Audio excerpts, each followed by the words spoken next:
আসসালামু আলাইকুম রহমতুল্লাহি ওয়া বারাকাতুহু। আজকের এই অনুষ্ঠানের আয়োজক ইসলামী ছাত্র শিবির চট্টগ্রাম বিশ্ববিদ্যালয় শাখা সভাপতি, অন্যান্য দায়িত্বশীল বৃন্দ, মঞ্চে আছেন আমার অত্যন্ত স্নেহভাজন জুলাইয়ের গণঅভ্যুত্থানের নায়ক সাদিক কায়েম এবং চট্টগ্রাম বিশ্ববিদ্যালয়ের ছাত্রছাত্রী ভাই এবং বোনেরা, আসসালামু আলাইকুম রহমতুল্লাহি ওয়া বারাকাতুহু। আমি যখন ঢাকা বিশ্ববিদ্যালয়ের ছাত্র ছিলাম, শেষের দিকে একবার চট্টগ্রাম বিশ্ববিদ্যালয়ে আসছি। আপনাদের ক্যাম্পাস অত্যন্ত সুন্দর, দেখতে ভালো লাগে। আর এখন তো আমি বাইরের বিশ্ববিদ্যালয়ে শিক্ষকতা করি। আমার পিএইচডি স্টুডেন্টের মধ্যে 2 জন বাংলাদেশি ছাত্র আছে এবং 2 জনই চট্টগ্রাম বিশ্ববিদ্যালয়ের ছাত্র, কেমিস্ট্রি ডিপার্টমেন্টে। And they're doing very good. So I have confidence that you guys are brilliant.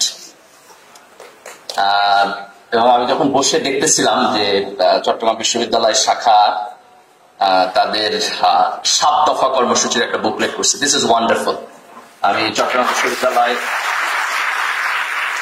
ছাত্র শিবিরকে কংগ্রাচুলেট করতেছি যে বাংলাদেশের ছাত্র রাজনীতি এই জায়গায় আসা উচিত। ছাত্র রাজনীতিতে যে পেশি শক্তির প্রভাব, হল দখল, ক্ষমতা দেখানো, লম্বা লম্বা মিছিল করা, সাধারণ ছাত্রদেরকে জোর করে মিছিল মিটিংয়ে নিয়ে যাওয়া, এই কালচার থেকে ছাত্র রাজনীতি এবং আমাদের জাতীয় রাজনীতি পলিসি লেভেলের ডিবেটে আসা দরকার। And this booklet shows that. এবং আমি দ্বিধাহীন চিত্তে এটা স্বীকার করি যে আমরা নিজেরাও ছাত্র শিবির যে রাজনীতি বিভিন্ন ক্যাম্পাসে করেছি, তার সবকিছু যে ভালো ছিল, ঠিক ছিল, এটা সত্য না। কিছু কিছু জায়গায় এই আধিপত্যবাদী রাজনীতির মধ্যে আমাদের নিজেদেরও কিছুটা অংশগ্রহণ ছিল। আমরা অনেক সময় এটাকে ডিফেন্ড করি এইভাবে যে আমাদের একটা ফেয়ার স্টুডেন্ট পলিটিক্স যেহেতু ছিল না, সেটা আমাদের সামনে অন্য কোনো অপশন ছিল না। কিন্তু what ever the reason is, আমার বোধ হয় যে জুলাইয়ের পরে আজকে আমরা যে অবস্থানে এসে দাঁড়িয়েছি, আমাদের একটা খুব স্পষ্ট কমিটমেন্ট থাকা উচিত যে ক্যাম্পাসে হল দখলের কালচারে আর কোনোদিন ফেরত যাওয়া যাবে না। ক্যাম্পাসে কোনো সাধারণ ছাত্রের উপরে আর একজন দাঁড়ায়া মাস্তানি করবে, এই কালচারে আর কোনোদিন যাওয়া যাবে না। যদি এই পরিবর্তনে আমরা যেতে পারি এবং আমাদের শিক্ষা ব্যবস্থার মধ্যে কম্পিটেন্সি এবং স্কিল ডেভেলপমেন্টকে আমরা সেন্টারে নিয়ে আসতে পারি, তাইলে পরে যে পরিবর্তন হবে, এই পরিবর্তনই মূলত আমাদের জুলাইয়ের আকাঙ্ক্ষা। আমরা জুলাইয়ের গণ অভ্যুত্থানকে নানানভাবে ব্যাখ্যা করতে পারি। এর অনেক ডাইমেনশন ছিল। আন্দোলন শুরু হয়েছে বৈষম্য বিরোধী আন্দোলন থেকে, সেটা সরকার বিরোধী আন্দোলন ছিল না একটা ভেরি বিগিনিং। তারপরে একটা সার্টেন টাইমে এটা সরকার বিরোধী আন্দোলনে কনভার্ট করেছে। তো আমরা যদি বোঝার চেষ্টা করি যে এই আন্দোলনটা তরুণ প্রজন্মের নেতৃত্বে যে জায়গায় গিয়ে দাঁড়িয়েছে, এটা কেন দাঁড়াইলো, এবং এখানে আরেকটা অসাধারণ কম্পোনেন্ট ছিল, সেটা হলো যে শেখ হাসিনার নেতৃত্বে যেই ফ্যাসিবাদী সরকার এখানে ছিল, যেই একনায়ক সরকার এখানে ছিল, যে মাফিয়া সরকার এখানে ছিল, আপনারা যদি সারা বিশ্বের ইতিহাস দেখেন তাহলে দেখবেন এটা অত্যন্ত শক্তিশালী সরকার ছিল। অত্যন্ত শক্তিশালী সরকার ছিল। Police, administration, cultural establishment, media, বিশ্ববিদ্যালয়ের শিক্ষক, এরা সবাই একসাথে এক ব্যক্তির দালালি করেছে।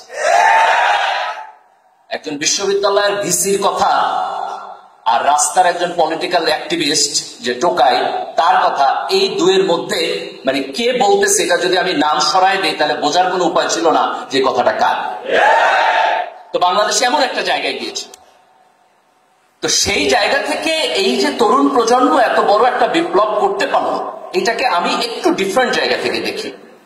2000 সালের শুরুর দিক থেকে, ইকোনমিস্টদের মধ্যে ডিবেট আছে, যেহেতু আমাদের এক্সাক্ট ডাটা সবসময় থাকে না, কিন্তু কেউ কেউ বলেন ওই সময়ের শুরুর দিক থেকে আমরা একটা পপুলেশন ডিভিডেন্ডে প্রবেশ করেছি। এটা হচ্ছে এমন একটা সময় যে যখন দেশের কর্মক্ষম জনশক্তি, জনসংখ্যা এটা বেশি কম্পেয়ার টু ওল্ড পিপল, যাদেরকে রাষ্ট্রের সোশ্যাল সার্ভিস দিতে হয়, চিকিৎসা ব্যয় বাইরে যায়, রিটায়ারমেন্টে থাকে, কাজ করতে পারে না, এবং অল্প বয়সী লোক যাদেরকে লালন পালন করতে হয় 10-12 বছরের নিচের বয়স। তো এই দুই শ্রেণী থেকে যখন মাঝখানে কাজ করার মতো লেবার ফোর্সের সংখ্যাটা অনেক বেড়ে যায়, তখন একটা জাতির সামনে সুযোগ থাকে যে এই লেবার ফোর্সটাকে প্রপারলি ব্যবহার করে তার ইকোনমিক ডেভেলপমেন্টকে ফ্যাসিলিটেট করা। এটা এরকম না যে আমার পপুলেশন ডিভিডেন্ড থাকলেই আমি অর্থনৈতিক উন্নতি করতে পারবো, কিন্তু এটা একটা সুযোগ যে আমি এই রিসোর্সটাকে কাজে লাগাতে পারবো। শেখ হাসিনা যখন ক্ষমতায় আসছে তখন আমাদের এই অ্যাডভান্টেজটা খুবই ম্যাচিউর জায়গায় ছিল। যদি এই গভর্নমেন্টটা ভালো গভর্নমেন্ট হইতো, গণতন্ত্র থাকতো, তাহলে এখন আমরা মাচ বেটার পজিশনে থাকতাম। কিন্তু আমরা খুব আশ্চর্য করে খেয়াল ওই সময়টাকে যদি আমরা অবজার্ভ করি তাহলে দেখব যে এই সুযোগটাকে কাজে লাগায়া তারা বরং অর্থনীতি থেকে ম্যাসিভ অ্যামাউন্ট অফ টাকা করাপশন করে বিদেশে পাচার করছে। ব্যবসা করে আমার দেশে, টাকা নেয় বাজেট থেকে, আর বড় লোক হয় সিঙ্গাপুরে। তারা সিঙ্গাপুরের টপ 10 ধনীর মধ্যে বাংলাদেশের লোক আছে। এই দেশের পাওয়ার সেক্টর থেকে পয়সা নিচ্ছে, বিজনেস সেক্টর থেকে পয়সা নিচ্ছে। তো এই যে একটা অর্থনীতির সুযোগ ছিল আমার ডেভেলপমেন্টের, এইটাকে তারা করাপশন করেছে। সেকেন্ড, তাহলে করাপশন যদি হয় তাহলে এইখানে আমার যারা তরুণ প্রজন্ম আছে তারা তো ডেপ্রাইভড হবে, তারা চাকরি পাবে না, তারা তাদের এমপ্লয় মার্কেট খারাপ হবে। হাসিনার সময় আপনারা বিভিন্ন সময় গল্প শুনছেন যে দেশের জিডিপি বাড়ছে, দেশের উন্নয়ন হয়েছে, কিন্তু এমপ্লয়মেন্ট মার্কেট বাড়ে নাই। তাহলে এমপ্লয়মেন্ট মার্কেট যদি না বাড়ে তাহলে তরুণ প্রজন্ম যে ডেপ্রাইভড হবে, তার যে গণতান্ত্রিক বহিঃপ্রকাশ, এইটাকে তারা এক ধরনের মাস্তানি দিয়ে অপ্রেস করতে চাইছে। সবার সামনে আসছে ছাত্রলীগকে, হেলমেট, রান্দা, হকি স্টিক, এটা হচ্ছে ছাত্রলীগ সবার সামনে। তারপর রাখছে পুলিশকে, বিডিআরকে, এবং সামটাইমস আনফরচুনেটলি আর্মিকে। এই টোটাল জিনিসটাকে সামনে রাখা তারা তরুণ প্রজন্মের এই ডেপ্রাইভেশনকে তারা ট্যাকেল করতে চাইছে। আরেকভাবে তারা ট্যাকেল করছে, ধরেন আপনি এসএসসি পরীক্ষা দিলেন, সব A+, 90%, 95% A+। এটা ইচ্ছা করে তারা রেজাল্টকে ম্যানুফ্যাকচারিং করছে। কেন করছে? যাতে করে সবাই শান্তিতে থাকে, আনন্দ থাকে, আর তারা চুরি করতে পারে। That was the mechanism. আর একটা মেকানিজম যে ঠিক আছে আমি চুরি করব, মানুষ যাতে প্রতিবাদ না করে, তাহলে মানুষের ইমোশনাল রাখতে হবে। তারা মুক্তিযুদ্ধকে তাদের ইমোশনাল ওয়েপন হিসাবে ব্যবহার করেছে। মুক্তিযুদ্ধকে এই দেশে একটা ইন্ডাস্ট্রি বানায় ফেলছে, এবং স্বাধীনতার পক্ষ বিপক্ষ এই বিভাজনকে আমাদের সামনে রেখে তারা মূলত এই পপুলেশন ডিভিডেন্ডের যে সুযোগ ছিল সেই সুযোগটাকে চুরি করে নিজেরা বড়লোক হওয়ার জন্য এই 16 বছরের রাজনীতি তৈরি করেছে। কিন্তু শেষ পর্যন্ত যেই পপুলেশন ডিভিডেন্ডের মূল কম্পোনেন্ট হলো এই দেশের ইয়াং জেনারেশন, তারা এটাকে মাইনা নিতে পারে নাই।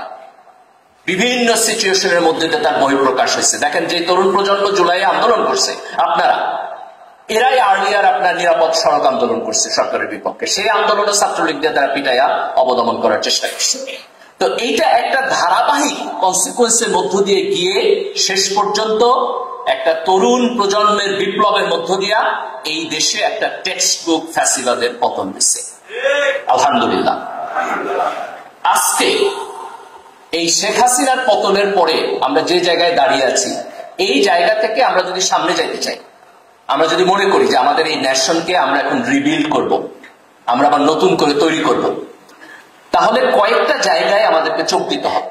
তার মধ্যে প্রথম হইল যে হাসিনার ফ্যাসিবাদ যে বিভাজনের মধ্য দিয়ে তৈরি হয়েছে, এই বিভাজনকে না বলে অস্বীকার করে আমাদের একটা জাতীয় ঐক্যের মধ্য দিয়া সামনে যেতে হবে। কোন জাতি যদি তার জনগোষ্ঠীর এক গ্রুপ আর এক গ্রুপের বিপক্ষে ট্রাইবাল আচরণ করে, যে আমি তোমারে পছন্দ করি না, এতটাই পছন্দ করি না যে তুমি বাইসেই থাকতে পারবে না, তুমি রাজনীতিতেই আসতে পারবে না, আমি তোমার পিঠায় দেশ ছাড়া করে দেব, এই মানসিকতা যদি একটা দেশের মধ্যে থাকে, তাহলে সেই দেশের ছাত্ররা, সেই দেশের তরুণরা, যুবকরা পড়াশোনা করবে কখন, কাজ করবে কখন, দেশ নিয়ে ভাববে কখন, উন্নয়নের জায়গায় যে কম্পিটিশন সেখানে তারা মনোযোগ দিবে কখন, তাহলে স্কিল ডেভেলপমেন্ট করবে কখন। তাহলে আমরা যদি এই বিভাজনের রাজনীতিকে বাদ দিতে না পারি, তাহলে আমরা কখনোই সামনে যেতে পারবো না। স্পেশালি এমন একটা সময় যখন আমরা এই পপুলেশন ডিভিডেন্ডের অ্যাডভান্টেজের মধ্যে আছি। সকল ধরনের বিভাজন বাদ দিয়া আমাদের জাতীয় ঐক্যকে সবার উপরে স্থান দিতে হবে। দেখেন, জিয়াউর রহমানের একটা খুব অসাধারণ কোট আমাদের দেশে পপুলার, যে ব্যক্তির চাইতে দেশ বড়, দেশের চাইতে দল বড়। আনফরচুনেটলি তার ওন পার্টি এখন এটা মেনটেন করতে পারতেছে না। যদি এই ফিলসফি মেনটেন করতে পারতো আমরা সবাই, শুধু বিএনপি না, অন্যান্য সকল রাজনৈতিক দল, তার এজেন্ডা সেটিং এর সময় যে দেশের ঐক্যকে এবং স্বার্থকে সবার উপরে স্থান দিতে হবে, এটা আমাদের পয়েন্ট নাম্বার 1। যদি জাতীয় ঐক্য ব্যাহত হয়, আমি ছাত্রদেরকেও বলবো, যে যেই দল করেন দয়া করে একজন আরেকজনের সাথে মারামারি যাবেন না, একজন আরেকজনের পিছনে লাগবেন না। আমরা যদি একজন আরেকজনের সাথে মারামারি করি, তাহলে আমাদের বিশ্ববিদ্যালয় ক্যাম্পাসের উন্নতি হবে না, আমাদের দেশের উন্নতি হবে না। আমাদের সবাইকে একসাথে আইসা আমাদের জাতীয় স্বার্থকে, আমাদের ঐক্যবদ্ধ স্বার্থকে আমাদের সবার উপরে প্রায়োরিটি দিতে হবে। দ্বিতীয় পয়েন্ট হলো যে আজকে জুলাইয়ের গণ অভ্যুত্থানের পরে একটা রাজনৈতিক এনভায়রনমেন্ট তৈরি হয়েছে। এই দেশের তরুণদের সবাই রাজনীতি নিয়ে চিন্তা করে, তারা রাজনীতি সচেতন। এটা অত্যন্ত ভালো, এটা দরকার। এটা না হলে তো আমরা ফ্যাসিবাদকে আমরা পতন করতে পারতাম না। কিন্তু এটার একটা নেগেটিভ দিক আছে। নেগেটিভ দিক হলো যে আমাদের বড়রা যদি ভালো থাকতো, আমাদের সিনিয়ররা যদি দেশ পরিচালনা করতে পারতো, তাহলে তো আপনাদের রাজনীতি নিয়ে চিন্তা করার কথা না। ছাত্রদের কাজ তো পলিটিক্স করা না, ছাত্রদের কাজ তো পড়াশোনা করা, লিডারশিপ তৈরি করা, তাই না? আজকে কেন ছাত্ররা রাজনীতিতে যেতে বাধ্য হইতেছে? কারণ আমাদের সিনিয়র পলিটিশিয়ানরা এই দেশটারে ঠিকঠাক মতো চালাইতে পারতেছে না। তো এই সিচুয়েশন থেকে আমাদের কোনো না কোনো সময় ব্যাক করতে হবে। আমাদের ছাত্রদেরকে নিয়ে যেতে হবে তার স্কিল ডেভেলপমেন্টে, তার পড়াশোনায়। কারণ আজকে দুনিয়া আগে যেতেছে, সারা দুনিয়া টেকনোলজিক্যালি এখন 5 থেকে 10 বছরের মধ্যে যে ডেভেলপমেন্ট করতেছে, সেই ডেভেলপমেন্ট আগে এক সময় 50 বছরও হইতো না।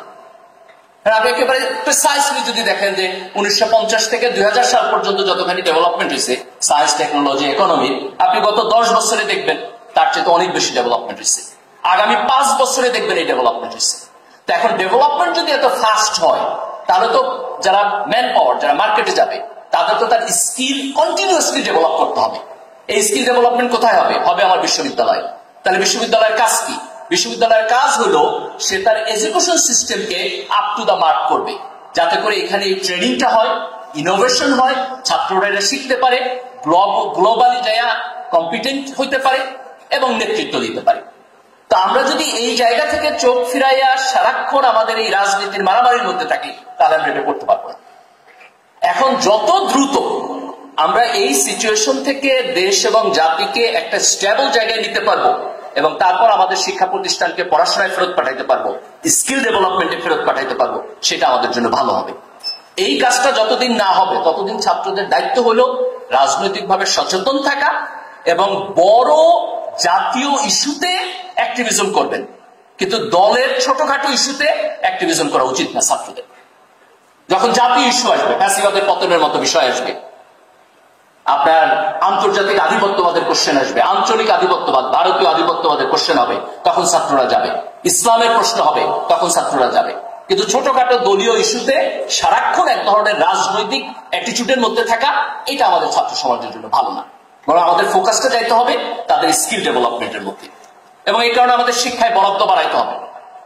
সাধারণত জিডিপির প্রায় 5% বরাদ্দের কথা বলে ডেভেলপিং কান্ট্রিগুলোর জন্য, কিন্তু আমাদের জিডিপিতে এখন বরাদ্দ বোধহয় 1-2% শিক্ষায়, টোটাল জিডিপির 1 থেকে 2%।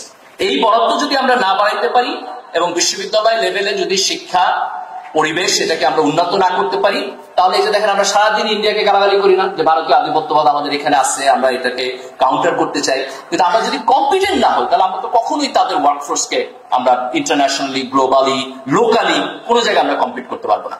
এবং আজকের দুনিয়ায় আপনি যদি আপনার প্রতিবেশীর চেয়ে অতিরিক্ত দুর্বল হয়ে যান, তাহলে তার আধিপত্যবাদের শিকার আপনি হবেনই।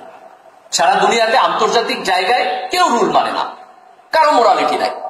জাতিসংঘ একটা বানায় রাখছে, এটার কথা শুনেই না। এখানে আপনার সেলফ ডিফেন্স আপনার নিজে করতে হবে, আমার সেলফ ডিফেন্স আমার নিজের করতে হবে। তো আমি যদি কমপ্লিটলি ইনকম্পিটেন্ট হয়ে যাই, তাহলে কিন্তু আমরা এটাকে মোকাবেলা করতে পারবো না।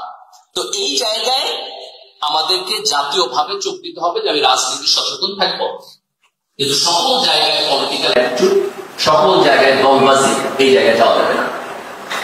দেখেন, আওয়ামী লীগ এত বড় একটা পলিটিক্যাল পার্টি ছিল, তারা মুক্তিযুদ্ধের নেতৃত্ব দিচ্ছে। আপনার 91 পরে আমাদের গণতান্ত্রিক নির্বাচনে প্রত্যেকটা নির্বাচনে তারা ভোট পেয়েছে, যে নির্বাচন হারছে সেই নির্বাচনেও আপনার 35%, 40% ভোট পেয়েছে। তো এত বড় একটা পলিটিক্যাল পার্টি কিভাবে ফ্যাসিস্ট হয়ে উঠল? একটা ওয়ে, সেটা হলো যে যারা আওয়ামী লীগকে সমর্থন করতো, রাজনীতি করতো, তাদের পার্টি যখন আকাঙ্ক্ষাও করছে, তখন তার সমর্থন প্রত্যাহার করে নেয়।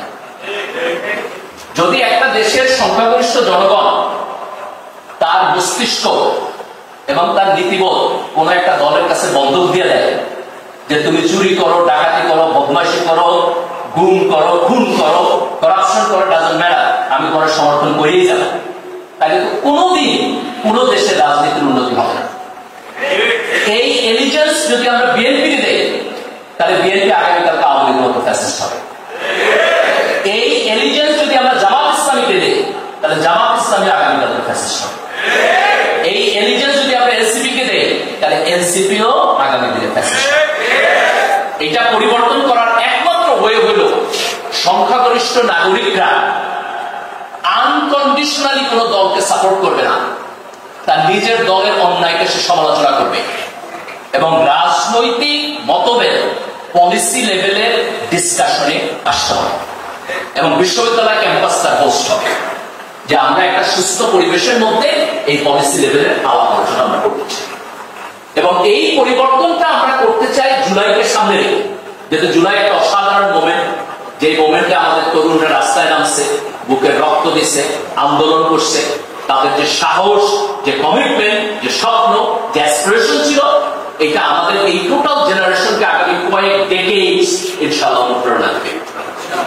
এই কারণে জুলাইকে আমাদের ইতিহাসে একটা ইরিভার্সিবল ঘটনা বানাতে হবে, যে আমি সামনের দিকে গেছি, এখান থেকে আর ফেরত আসতে পারবো না।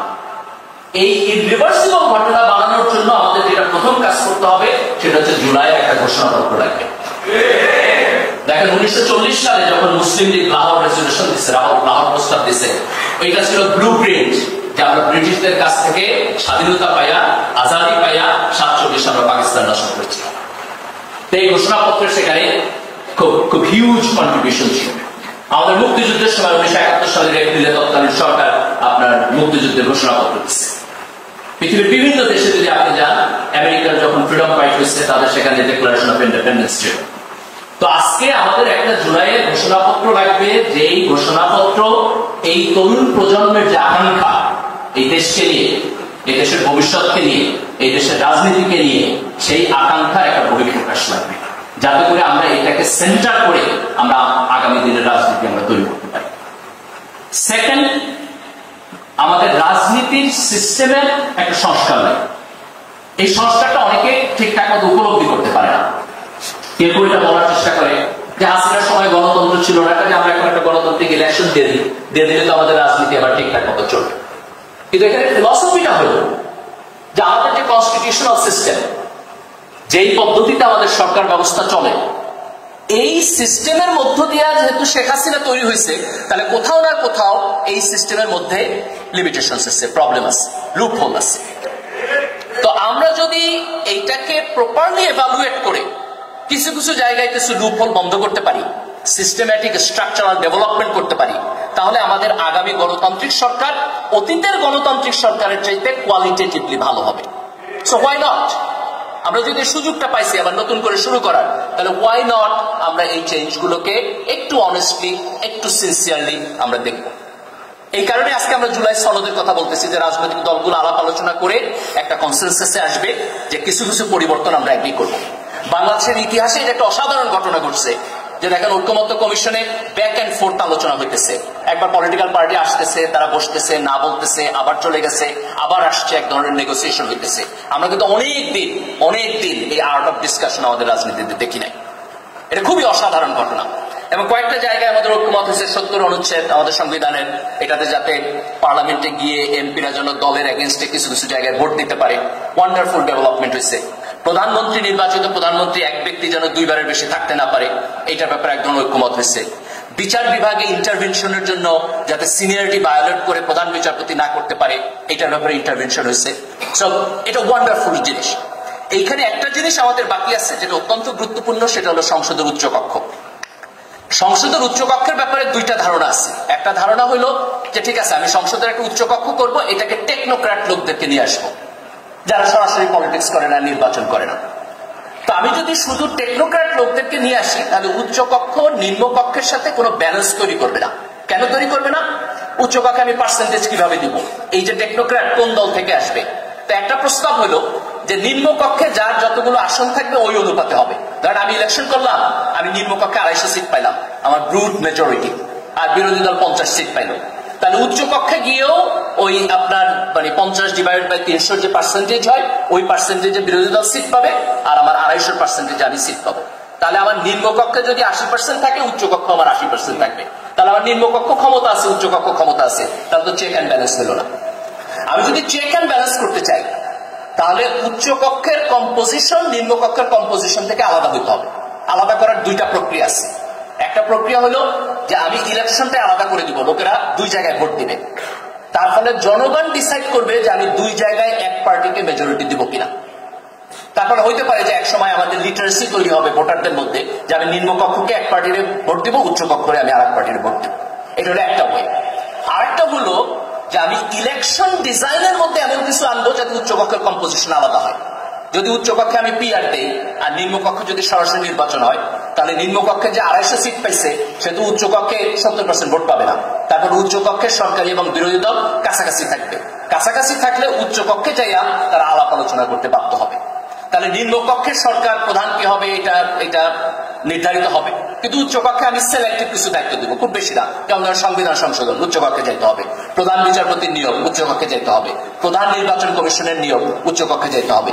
এইভাবে কিছু সিলেক্টিভ জায়গা যদি আমি উচ্চকক্ষে দিই এবং উচ্চকক্ষে যদি ডিফারেন্ট কম্পোজিশন থাকে, তাহলে আমাদের সংসদের মধ্যে একটা ব্যালেন্স হবে। এবং এর পাশাপাশি আরেকটা গুরুত্বপূর্ণ হলো বিচার বিভাগ। বিচার বিভাগ কিভাবে স্বাধীনভাবে কাজ করবে সেটা নিয়ে আমাদের সিরিয়াস আলাপ আলোচনা করতে হবে। বিচার বিভাগের সচিবালয় আমাদের মানে এক্সিকিউটিভ ডিপার্টমেন্ট, যেটা গভর্নমেন্টের এক্সিকিউটিভ পার্ট, সেখান থেকে আলাদা করে দিতে হবে। যে প্রধান বিচারপতি তার সচিবালয় দিয়ে ডিল করবেন যে নিম্ন আদালতের বিচারপতির কিভাবে পদোন্নতি হবে, কিভাবে নিয়োগ হবে, প্রধানমন্ত্রীর অফিসে থেকে ডিল করবেন না। তো রাষ্ট্রের মধ্যে যদি বিচার বিভাগ আলাদা থাকে, প্রপারলি ফাংশন করে, সংসদে যদি আমরা নিম্নকক্ষ এবং উচ্চ কক্ষের মধ্যে একটা ব্যালেন্স তৈরি করতে পারি, দুইবারের বেশি কেউ যদি প্রধানমন্ত্রী হইতে না পারে, এবং আমরা মোটামুটি একটা ভালো রাজনৈতিক সংস্কৃতি তৈরি করে একটা জাতীয় ঐক্যের জায়গায় যাইতে পারি, তাহলে আগামী দিনে আমাদের গণতান্ত্রিক পরিবেশটা আমাদের অতীতের চাইতে ভালো হবে। তো জুলাইয়ে এই যে আলাপ আলোচনা হইতেছে এবং এর মধ্য দিয়া জুলাইয়ের সনদের জায়গায় যাওয়া, এইটা আমি মনে করি সবচেয়ে বড় পয়েন্ট। এখন দেখুন, রাজনীতিতে নানান সময় ছোটখাটো বিভিন্ন ইস্যু উঠে, ইমোশন উঠে, এই হাইপের মধ্যে যেন আমাদের ছাত্র সমাজ না যায়। আমাদের চোখ থাকতে হবে প্রেসাইজ জায়গায়, কোন বড় পরিবর্তন আমার দেশের রাজনীতিটাকে রিয়েলি বদলায় দিবে, আমার প্রায়োরিটি থাকতে হবে সেটা। তো জাতীয় রাজনীতিতে আমরা যদি জুলাইয়ের ঘোষণাপত্র পাই, আমরা যদি এই কনস্টিটিউশনাল রিফর্মের আলাপ আলোচনার মধ্য দিয়ে জুলাইয়ের সনদ পাই এবং তারপর একটা নিরপেক্ষ নির্বাচনের মধ্য দিয়ে গণতান্ত্রিক সিস্টেমে ব্যাক করতে পারি, তাইলে আমরা মোটামুটি ভাবে জুলাইয়ের যে আকাঙ্ক্ষা আমরা সেটার একটা বাস্তবায়ন করতে পারি। এবং ক্যাম্পাসের ছাত্র রাজনীতিকে কখনোই আমাদের আগের পর্যায়ে নেওয়া যাবে না। আমি ব্যক্তিগতভাবে ছাত্র রাজনীতি বন্ধের পক্ষে। এটা আমার এক্সপেরিয়েন্সের জায়গা থেকে, যে আমাদের ক্যাম্পাসে সারা জীবন পলিটিক্যাল পার্টিগুলো একজন আরেকজনের সাথে মারামারি করে, আমাদের খাসলত খারাপ। এই খাসলত যদি পরিবর্তন না হয়, তাহলে ছাত্র রাজনীতি বন্ধ থাকা ভালো। আর যদি ছাত্র রাজনীতি থাকতে হয়, তাহলে ছাত্র সংসদের নির্বাচন লাগবে, ক্যাম্পাসে আধিপত্য থাকতে পারবে না, সিটের ম্যানেজমেন্ট শিক্ষকদের মাধ্যমে হইতে হবে। এটা আমার কাছে অত্যন্ত আগলি এবং ডিসগাস্টিং লাগে যে বিশ্ববিদ্যালয়ে একটা ছাত্র পড়তে যাবে এবং তাকে আর একজন ছাত্র শারীরিকভাবে নির্যাতন করবে। এইটা বিশ্ববিদ্যালয় ক্যাম্পাসে কোনোভাবেই টলারেবল হওয়া উচিত না। ছাত্রদের কাছে হওয়া উচিত না, শিক্ষকদের কাছে হওয়া উচিত না। তাদের সেই ফিল করা উচিত যে তারা একটা বিশ্ববিদ্যালয়ে পড়ায় এবং সেই বিশ্ববিদ্যালয়ের ছাত্ররা শারীরিকভাবে নির্যাতিত হয়। বিশ্ববিদ্যালয়ের যারা অ্যালামনাই, যারা পাশ করে গেছেন, তাদের সামাজিক পরিসরে দলের বিয়ন্ডে যাইয়া তাদের ভয়েস রেজ করা উচিত যে বিশ্ববিদ্যালয় সন্ত্রাসের জায়গা না। যদি আমরা ক্যাম্পাসে এই পরিবেশটা পরিবর্তন করতে পারি, ছাত্র রাজনীতি ভালো হয় এবং ছাত্ররা জাতীয়ভাবে জাতীয় রাজনীতির কয়েকটা জায়গায় তাদের চোখ থাকে, তাহলে জুলাইয়ের মধ্য দিয়া আমরা সত্যি বাংলাদেশের রাজনীতির একটা পরিবর্তন করতে পারব। আজকে দেখেন জুলাইয়ের মধ্য দিয়া কত বড় পরিবর্তন হয়ে গেছে। সকল রাজনৈতিক দল এখানে বেনিফিটেড হয়েছে, সাধারণ ছাত্ররা বেনিফিটেড হয়েছে। আমি ঢাকা বিশ্ববিদ্যালয় ক্যাম্পাসে গেছি, জগন্নাথে গেছি, আপনাদের এখানে আসলাম। এই যে স্বাধীন পরিবেশ, যে আমার মাথার উপরে কেউ মাস্তানি করতেছে না, এ তো জুলাই না হলে আমরা পাইতাম না। আজকে দেখেন বিএনপি আমাদের বড় রাজনৈতিক দল, খালেদা জিয়া আজকে যদি জুলাই না হইতো তাহলে তো উনি তো অ্যারেস্ট অবস্থা থেকে মুক্তি পাইতেন না, উনি লন্ডনে যায় ওনার সন্তানকে দেখতে পারতেন না। আজকে জামাত ইসলামের আজহার ভাই জেলে ছিলেন, ওনার মৃত্যুদণ্ড হয়েছিল আইসিটি ট্রাইব্যুনালে, আজকে যদি জুলাই না হইতো উনি মুক্ত হইতে পারতেন না। আমি প্রতিবার যখন এয়ারপোর্টে আসতাম, ইমিগ্রেশনে গেলে আমার বুক দুরু দুরু করতো, এই বুঝি লিস্টে আমার ধরে, আমি তো এখন স্বাধীনভাবে বাংলাদেশে আসতেছি। তো এই যে জুলাইয়ের শহীদ, আহত এবং একটা এন্টায়ার তরুণ প্রজন্মের কাছে আমাদের সবার ঋণ, যে সাহসিকতা তারা দেখাইছে, যে বিপ্লব তারা করছে, এই ঋণের প্রতি আমাদের এখন সবার কৃতজ্ঞতা বোধ থাকা উচিত। এবং এই কৃতজ্ঞতা বোধের প্র্যাকটিস কি হবে? প্র্যাকটিস হবে যে আমি এটাকে অ্যাবিউজ করব না, আমার ব্যক্তিগত দলীয় স্বার্থে আমি এটাকে ব্যবহার করব না, বরং আমি এইটাকে আমার জাতীয় স্বার্থে সবাইকে সাথে নিয়ে এই দেশটাকে ডেভেলপ করার জন্য আমি কাজে লাগাবো। এই কৃতজ্ঞতা বোধটুকু যদি আমরা সকল জায়গা থেকে সিনসিয়ারলি পালন করি, তাহলে আমাদের দেশটা আসলেই বদলায় যাবে। দেখেন, আমি একটা কথা বলে আমার বক্তব্য শেষ করব। অনেক সময় আমরা থিওরিটিক্যালি এটা বলি, তাই না, যে আমরা দেশ বদলায় যাবে, দেশ উন্নত হবে, আর কতদিন আমরা দরিদ্র দেশ থাকবো। কিন্তু একেবারে প্র্যাকটিক্যালি আপনি যদি হিস্ট্রিতে যান, একটা দেশের আমূল পরিবর্তনের জন্য অনেক টাইম লাগে না। 10 বছর, 20 বছর, ধরেন 25 থেকে 30 বছরের উইন্ডোর মধ্যে, যে 25 বা 30 বছরের উইন্ডোর মধ্যে একটা দেশ একেবারে আমূল ভাবে পরিবর্তন হয়েছে, এইরকম এক্সাম্পল পৃথিবীতে অনেক আছে। আপনি যদি জাপানের উদাহরণ দেখেন, দ্বিতীয় বিশ্বযুদ্ধের পরে জাপানের অবস্থা অত্যন্ত খারাপ ছিল, কয়েক ডেকেইডের মধ্যে তারা উন্নত বিশ্ব হয়ে গেছে। একেবারে আপনার ওয়েস্টার্ন ওয়ার্ল্ড যতখানি ডেভেলপ, তারা ততখানি ডেভেলপ হয়েছে। আমাদের এশিয়া, আপনি যদি সিঙ্গাপুর দেখেন, মালয়েশিয়া যদি দেখেন, you see exactly the same thing. তো এর মানে কি? এর মানে হলো যে আমার বয়স যদি 25 বছর হয় এবং আমি যদি সত্যিকার অর্থে একটা ভালো রাজনীতি পাই, তাহলে আমার বয়স যখন 50 বছর হবে, তখন I will not be living in the same country. এইটাকে আমাদের ভিজিবল করতে হবে যে আমার ছোটবেলায় আমি যার মধ্যে বড় হয়েছি, আমার সন্তান ওই একই দুষ্ট চক্রের রাজনীতির মধ্যে বড় হবে না। এবং এটা পসিবল। এখন এটা আরো বেশি পসিবল, কারণ আমাদের একটা বিশাল ইয়াং ফোর্স আছে। এই তরুণ প্রজন্মকে যদি একটা কম্পিটেন্ট লিডারশিপ তার নেতৃত্ব দিতে পারে, তাহলে উইদিন ফিউ ডেকেডস সত্যিকার অর্থে আমরা এই দেশটাকে বদলাই দিতে পারবো। আমি যখন কানাডায় পড়তে গেছি, তখন একটা খুব অড কোশ্চেনের মুখোমুখি হইতাম প্রায়। আমি তখন পিএইচডি করতে গেছি, মাঝে মধ্যে আমার লোকেরা জিজ্ঞেস, তুমি এই দেশে পিএইচডি করতে আসছো কেন? তা আমার কাছে মনে হয় আমি তো চান্স পেয়েছি, আলহামদুলিল্লাহ, বিশাল খুশি। সে আমার জিজ্ঞেস আসছি কেন আমি? তো তারা তো এটা কম্প্রিহেন্ড করতে পারে না। ধরো ইউকে থেকে একজন আমেরিকাতে পিএইচডি করতে গেছে, তারা জিজ্ঞাসা, তো তোমার দেশে তো সবই আসছে, তুমি এখানে কেন আসছো? তো এই যে আমরা একটা দরিদ্র দেশ থেকে এখন পড়াশোনা করতে যাই, আমার সন্তানও যদি সেই দরিদ্র দেশ থেকে পড়াশোনা করতে যায় এক জেনারেশন পরে, এটা তো অত্যন্ত আনফরচুনেট, এটা থাকা উচিত না।